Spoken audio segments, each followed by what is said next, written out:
Siri on. Good afternoon, everybody. Good afternoon. So before we were going to start our report, I want you to please sit properly, listen, because we will have our strongly attractive topic. Wow, attractive. So we were going to discuss the history of magnets, how it works, how it evolves throughout the history, and I am Yomi today together with my discussants. We have Katong Raylan Zandi, Kuranis Jessa, Ano ka? Kurada Irene Rose, Dahang Arby, Dilonas Laisaan, Disolo, Kimberly K, Shaina Dingal, Ivali Nelson, and Kibra Mark Lester. So that's it. Pwede na. You can go back to your bow.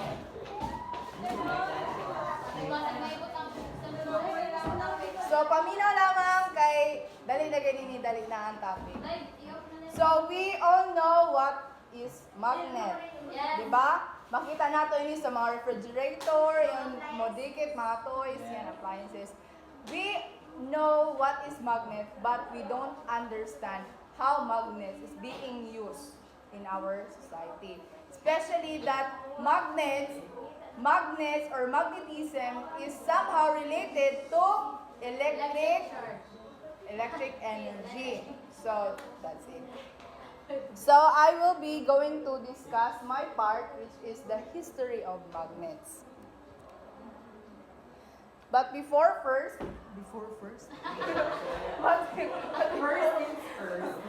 we have lesson objectives. Define and identify the important concept of magnetism, understand the history and properties of magnetism, and apply and appreciate the concept of magnetism. So ready na maminaw? Yes! Okay, so we have our video presentation for you to easily understand the topic. Bayot, pag di ka ma-play na, hindi na lang. We see magnets all around us. There are refrigerator magnets, magnetic storms, and other labels like chess, etc. But do you know how magnets were actually discovered? First, you should know that a shepherd is a person whose job is to look after sheep. There was a shepherd named Magnus who lived in ancient Greece. He used to take his herd of sheep and goats to the nearby mountains for grazing. Grazing means to eat grass or plants growing in a field. He would take a stick with him to control his herd. The stick had a small piece of iron attached at one end. One day, he was surprised to find that he had to pull hard to free his stick from a rock on the mountainside. It seemed as if the stick was being attracted by the rock. So, the rock was a natural magnet and it attracted the iron tip of the shepherd's stick. It is said that this is how natural magnets were discovered. Such rocks were given the name magnetite after the name of their shepherd. Magnetite contains iron. Some people believe that magnetite was first discovered at a place called Magnesia, which is a city in Greece. So, we now know that certain rocks have the property of attracting pieces of iron. These naturally occurring materials are called natural magnets, but we can also make magnets from pieces of iron, and these are called as artificial magnets. So the rock which you can see here is a natural magnet, whereas this bar magnet and the horseshoe magnets are artificial.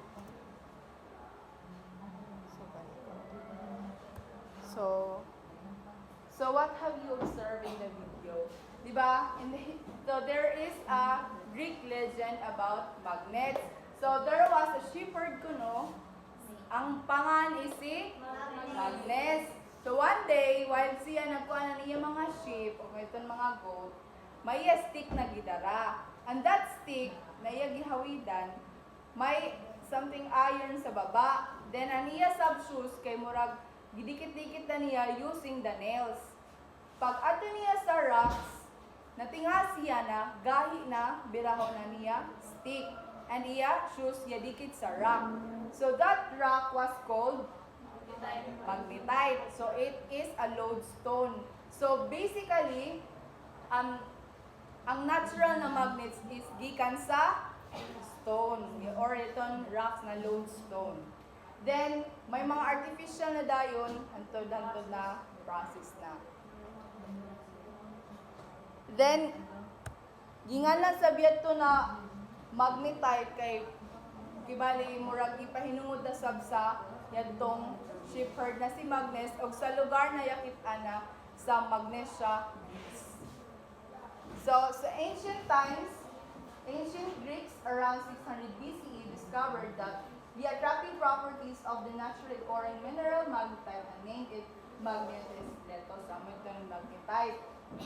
So ngani first discover ang magnets. Hantod sa may ancient Chinese na sab na naka-observe that the attractive properties of lodestones, yatong rocks, and use them for divination purposes. Then may mga ancient na, so from ancient to Middle Ages. So, in the 16th century, English physician and natural philosopher William Gilbert conducted systematic experiments and published the magnetic, a groundbreaking work that laid the foundations of modern magnetism. So from simple siya na rock na sa tingin niya itong ancient shepherd na ay, hidikit ang ako kuan. Yan to nag-discover hantod sa ibali na spread yad to na discovery hantod miabot ta sa Middle Ages and Renaissance. O kuno'y gihimo. So may scientific advancement na dahil. So there is an evolution of magnets. So in the 18th and 19th centuries, significant advancements were made in understanding magnetism and its connection to electricity. So from simple magnet to artificial magnet to using magnetism, the process of magnetism to electricity. Naman, how is magnet used in electricity? So in 1819, Hans Christian Ørsted discovered that electric current produces a magnetic field. So di ba, discuss ini ni ma'am, establishing the relationship between electricity and magnetism. So there is a relationship of magnetism and electricity. So after ito sa ancient, sa medieval, sa middle period, hantod sa scientific advancement, may evolution na nahitabo, hantod may practical applications na. So ang makita nato ang gamit ng dili na baya ang magnet sa mga toys, yung duwaan na nato, di ba magamit sa biyan siya sa mga electricity naman ini, di ba nga mga magnets ini, ang mga sakyanan, ang mga makina, may mga magnets naman sila. And mismo, the earth has its own magnetic field. So that was my report. So now we will go into the topic of properties of magnets. So after history, makuha na usab nato ang properties of magnets. So the distinguished properties of magnets. So actually, may amuhat duha ka source of kanang properties of magnets, pero almost the same as siya. So first, the magnets that attract ferromagnetic materials like iron, nickel, and cobalt. So when a magnet is deep in iron filings, the iron filings cling to the magnet, ends as attraction is maximum there. So these ends of the magnetic are known as poles of magnets. So sa ilahang property, so if ang magnet kuno mo attract, so amo yan siya ang gitawag na attractive or attraction property. So more on siya on nila isa. And the next is the like magnetic poles repel each other and the unlike. So amo ito gilang ko. Ang isa mo attract, ang isa sab mo repel. Oo. So, hibaw na sa kamo, di ba? Mo attract siya if opposite siya, then mo repel siya kung same siya. So, if any magnet is suspended from rigid support such that it can rotate freely, then the magnet always points in the north-south direction. The pole that points towards the geographic north is the north pole, and the pole pointing towards the geographic south is the south pole. So, amo yan siya ang gitawag nato na poles exist property. So, na north pole o south pole. Oo. And then, amo yan siya gitawag na tawag siya poles exist properties. And the next is magnetic poles always exist in pairs. So when a magnet is cut into two pieces, then both the pieces of magnet will have the north pole and the south pole respectively. So amo na sa yang siya na may murag mag-pairing bitaw sila. Ang isa ka magnet mag-pairing siya gitawag nato yang siya o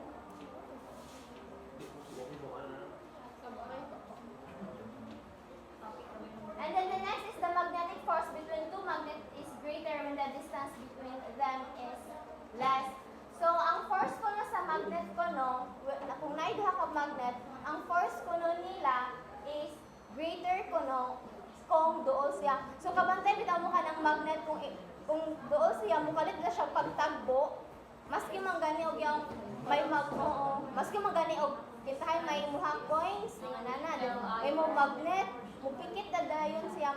Naman bitaw kung may mawa mo na mga tamtak, siguro na sa inyo ha, para dili ka mo matunog, so magbutang ka mo ng yung magnet, ingana din niyo, kaya mo attach sa siya. Iba ang magnet na topic na nag-iba sa pagpunta ng magnet na. Yeah, sir. So, we have a list of properties of magnets. First is attractive property of magnets. Attractive property of magnets are magnet attract ferromagnetic materials like iron, cobalt, and nickel. Same sa gi-discuss ni Jessa. Example, magkatalang na example nga sa attractive property ng magnet. Kay halimbawa, magkuha ka mo ng magnet na may nangkanat na paperclip. Di ba pag i-ilaw ang magnet kay clip siya? Yun siya tungod kay ang magnet na kay attractive property ka naman mupilit ang mga paperclip or anything na may iron, may cobalt, or may nickel. Mupilit siya sa magnet. Or sa nails, oo. Like sa mga sand. Or pag mula sa kita na rin, repulsive property ng magnet kay like magnetic poles repel each other and unlike magnetic poles attract each other. Ang example ng ini, kasi naman kita ng ini kaya discuss naman ini sa limang sa ato. Pag north of north, mo repel siya. Kung south of south, mo repel isa siya. Pero kung north to south, mo attract siya. Ang mayan siya ang repulsive property ng magnet. Then kung mula kita na directive property ng magnet kay a freely suspended magnet always points in a north-south direction. Ang example lang ini kay halimbawa ini ang magnet nagbitay. Kung iwiyan siya patuyo, kung bisag unuhon nimo ang north na part, mutudlo siya sa north, ang south mutudlo siya sa south tungod kay ginano niya ang direction ng earth. O amoy siya sa mga compass gani, mutudlo kay siya sa north ug south. Amoy siya ang directive property ng magnets. Tulod na siya kami. Amoy siya. Oy, and also, kung ano din, kaya aside sa compass, nakabati na mga ng C-floor spreading. Yes. One of the evidence, that's why Harry Hess, na siya, ato sa research ba, nga siya, kanang C-floor spreading is because of the evidence of the magnetic reversal. As what you have noticed, under the oceanic plates, nasa yung mga stripes. Just because, like, for example, kana nga process is sa north, therefore, kasi i-block siya. Pag outro mo na anak mo pag tapos sa plates, pag move, puti na po siya, fold kay south na po na ibalik. Mo na yung mga kumbaga para ng reason nga nang mga magnetic reversal. Direct, murag iya ka ni kuanon ang yon natural na direction ng sa Earth. Amo yan siya ang directive property ng magnet.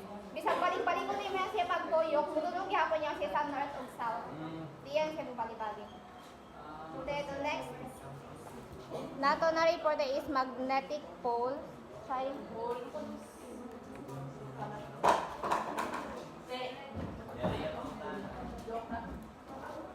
So, good afternoon everyone.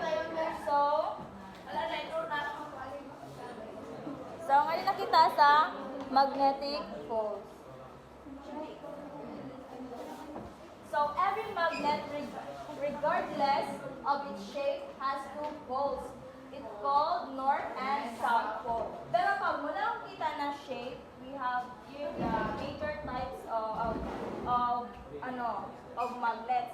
We have here the U-shaped magnet, the bar magnet, the ring magnet, and the horseshoe magnet. Horseshoe magnet. So poles exert forces on one another, similar to the way electric charge exert force on each other. So, ring U-shaped magnet. So, pag muna kita na kuan, diri ang south and north. Then, diri ang south, north, south, north. Pero pag nakabante ka mo yung ring-shaped magnet na sa TV, like mga lakal kami sa una, we saw sa magnets inside the TV na dili siya murik paumupan mo attract siya diri sa kilid. Mo attract siya diri sa kilid. Pero mo attract sab siya diri like may north niya of may diri sab sa front at the back may south of north. Okay lang tana kung may ako kuan magnet. So pag mula kita this is a ring. Pero inidakan manaunahan dakan niya na ini ang ring magnet. This is the south. South in black, then north. Pag ikuan sila, like poles repel each other. So pag north, dili sila mo attract, mo repel sila. Then pag south, mo repel gyapon sila. Pag north-south, mo attract sila to each other. So, kay mo na kamo kung kasi maapil ini ni mamo na types ng kuan. So, pag may iulain na kuan magnet, how dili kibali magbutang ka mo ng mga nickel, iron, ingana. May iyo sagod mahibaw ka na, hadlangan magbutang ka mo. Matinga ka muna nga sa ang iban niyaon sa south, ang iban niyaon sa north. Kaya ang mga cobalt may na-charge na mo-repel sila sa south o sa north. Naman ang iban yun pag magkanat, mo-repel yun sila. So, that's all. So, more further explanation, si Shaina Dingal.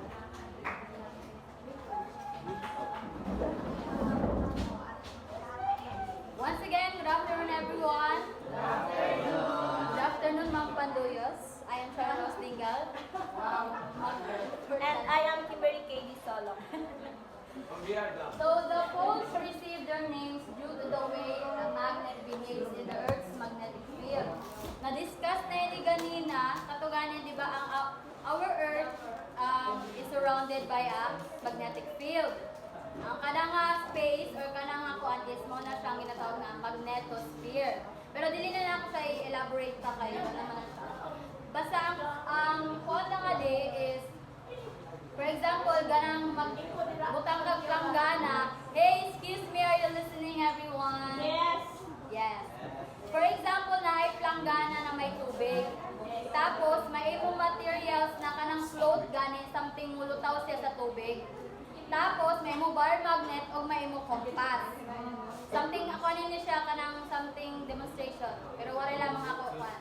If butang nimo ang float nga to sa water, tapos ibutang dahil nimo ang magnet, kung imo mapan mapansin or kung matry niya sa iyo bahay, mutuyok yon siya. Mu-align siya ngadto kung asa ang geographic Earth's pole. Earth's geographic pole. Kana, for example, ibutang nimo ang kuan ang magnet tapos naa diri ang south ug naa diri ang north. For example, ya di ba yang adi ang north? So, ang mahitabo nga di, mutuyok siya. Kay mo-align sa siya sa Earth's geographical pole. Diba? Ang Earth may north pole of south. The same sa magnet may north pole of south. Correct. Sakto. Amo diyan siya, oh, this means the Earth's north geographic pole is a magnetic south pole. May ito siya. That's all.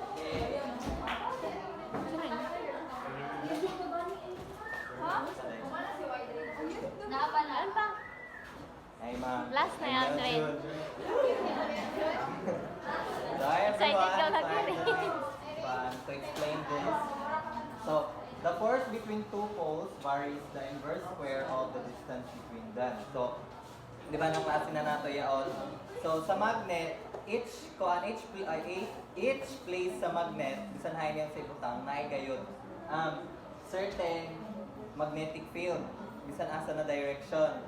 So, yun din. A single magnetic pole has never been isolated. Okay, one. Example doon na magnet. Bale, madabas niyan siya, di ba may north and south? Pag madabas niyan siya, may yapon north and south. Mean mo madabas na? Mabua. Yan na, wait. Yan na. A single magnetic pole has never been isolated. Therefore, take it sa permit. What time? So, ang magnet, isolated magnet, ang mean niyaon is one pole na magnet. Pero I have I have found out na dili siya possible na isa da ka pole ang magnet. Dili possible. So, in other words, magnetic poles are always found in pairs. That's why. So, all attempts so far to detect an isolated magnetic pole has been unsuccessful. So, walay ngayon magnet nga isa da ka pole. Always yung siya south of north pole. Oo, bisan buwak mo yung tanan. Oo. Tumagyan mo siya ka pole. As in by Oo. Naman mo, pikit ka mo siya. Yes. So, no matter how many times a permanent magnet is cut in two, each piece always, ito na, bilang dito, has a north and south pole. So, that would be all for my part. And thank you for listening.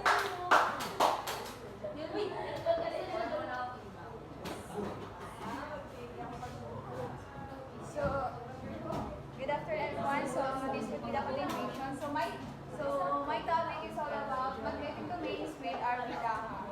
So, please next slide. So, I have a question. So, why can some materials be turned into magnets?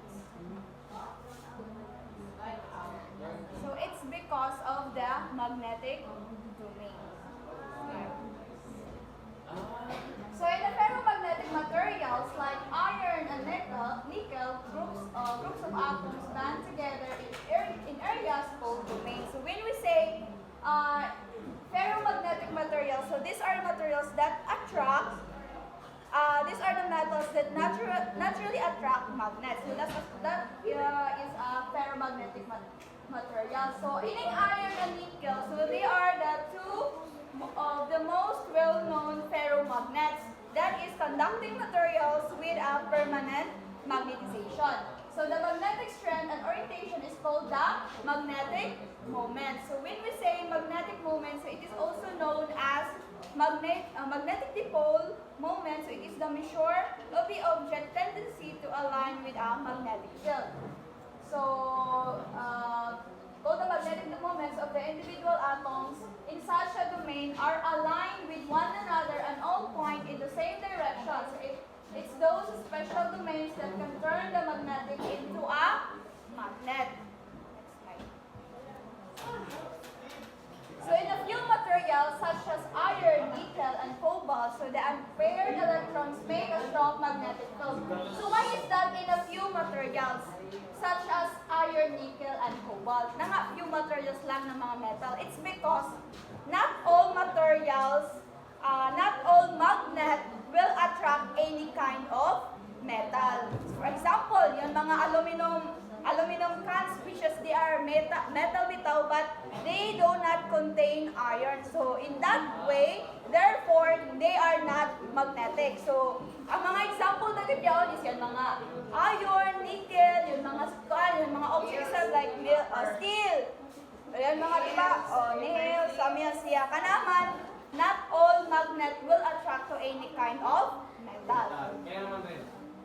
Huh? Nabalik na sa... Balik na, guys. Explain na ako. Then the fields combine to form magnetic domain. So a magnetic domain is a region that has a very large number of atoms with aligned magnetic field. So I have a question. So when a material is magnetized, so what happens to its magnetic domain? Huh? So when a material is magnetized, so what happens to its magnetic domain? So when this happens, so all the magnetic domains will line up in a magnetic field. So and then the material becomes a magnet. Si Arvin na siya mag-drawing. Pag ang object na metal ma-attract ng magnet, itong na-attract niya is considered as magnet na din. Yung, Dili, pag nakapikit na siya, that's all magnetized, Ah, pero okay. never. Sa itong pinakawalan ni Malay, report mo ba? Pinakawalan ni mo? Itong pinakauna. Attractive property. Ang ikalawa, directing. O, mga ka-attractive property na itong element. Sa men siya magnetic domain na mo. Then, di ba kabaw kita na magnetism. So, Magnetize yan. magnetism is caused by the motions of mga electrical charges bitaw. Then, every substance is made up of mga tiny units which is called atoms. Then, each atom has electrons, particles that carry electric charges. So, may siya magnetic domain. So, isa siya ka group of atom magnets pointing in the same directions. Then, if ang domains mo line up siya in a magnetic field, so the material becomes a magnet. So that's good. So for the continuation, so Mr. RV, RV, it's your turn. Thank you. Hi, Mom. I'm RB. So, I will going to report the magnetic domains, the unmagnetized and magnetized, which is na discussed na ni Iron Rose. So you have already know the repulsion and attraction. So have you questioned yourself nga nung mag-magnetize ang magnets? So, amo itong gilaong ni Iron Rose na ang mga magnetic waves, magnetic domains. So, in an unmagnetized domains, a ferromagnetic material can be magnetized because it contains magnetic domains. Then, when a material is magnetized, most of its magnetic domains are aligned. So, yan ay representation na unmagnetized and magnetized domains. To further explain or to elaborate the unmagnetized domains and magnetized domains, I will going to show you a diagram. Makita ba? Yan na, ma'am. Yan na sa... Hindi. So, as if this is a magnet. Tapos, yan yung mga regions. These are the regions. Ginoopa, Calabarzon. Isa gin maklaro, ma'am, kaya ang sa pamada na ko, direction. Wala kayo mag-isip. Amo yun ang regions.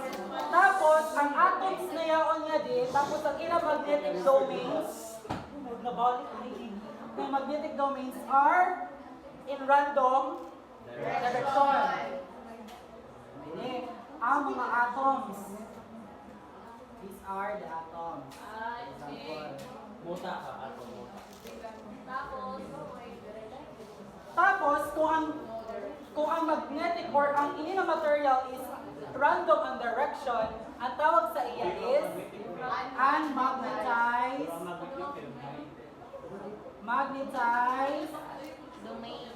material. Tapos, for example, what are the example of unmagnetized material? Bronze. Unmagnetized. Example. Iron. Coin.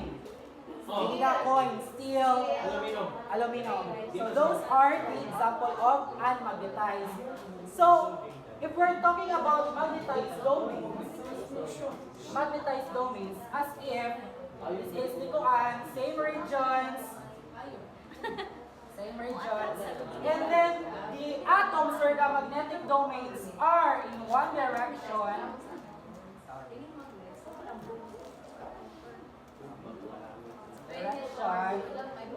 so unmagnetized kay dili sa siya ang magnet. Dili siya magnet mismo. Unmagnetized, ako na explain yan ha, i-explain ko da. So this is kung ang magnetic domains are in line up in one direction, they're called is magnetized. So, the example of this is magnets. Tapos, in unmagnetized, for example, iron, nickel, or aluminum, itapad sa magnetized material, ang tawag sa ilang, kita pa ako? Hala, lubot na ako! Oh my God, close. So, ang tawag, kung ang unmagnetized material, itapad sa magnetized material, ang tawag sa iya is magnetization. Magnetization. Yun. So, ang explanation niya is non-magnetized as domains not lined up or in random direction is unmagnetized. If unmagnetized is lined up, if this material is lined up ang domains, we are called that magnetized domain. So, kasagot, Dili ba yan magnetized ang copper? dili magnetized ang copper. O dili sa siya po? Dili siya mo-attract ang copper. There's no magnet. Waray ano pa, material na magnet. Ang copper wire is used Sa electricity, no?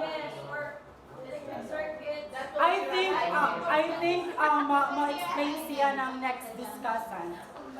That will be your assignment. So ano pa? Kasabot sa unmagnetized and magnetized? Yes. Ano ba ang unmagnetized? Those are materials that will attach to the Magnetized. Mga unmagnetized, mga walay magnetic property. Ang coin na ba Dili naman? ra yaw gihapon sa magnetic property. Ay, ganun, Watch mo siya eh. Pero dili siya Di sa mga magnet. ganun siya. Unmagnetized. So, kung ang magnetic domains ng unmagnetized is not lined up, amo yun, unmagnetized. Tawag sa copper. Copper, Element. element na siya, dili siya kuhan. Unmagnetized na siya. Oo. Ma'am, pero ma'am, when it comes to directions, pag once magpikit na sila, kanang yung na magnetization, are there any changes when it comes to kanang mga randomized na directions, just like may uniform ba sila? Since they are, diba? Ano pa sila? Ano ba yung question, right? Like for example, iron. I-define mo siya as unmagnetized. Then, based on your picture, kada sa picture nila, they are in the random directions. Then, magnetized, they are aligned. Aligned.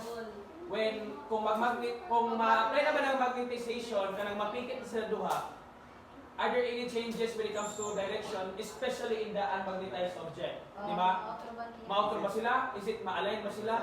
Kay, I believe na dili na sila magpigil na sila.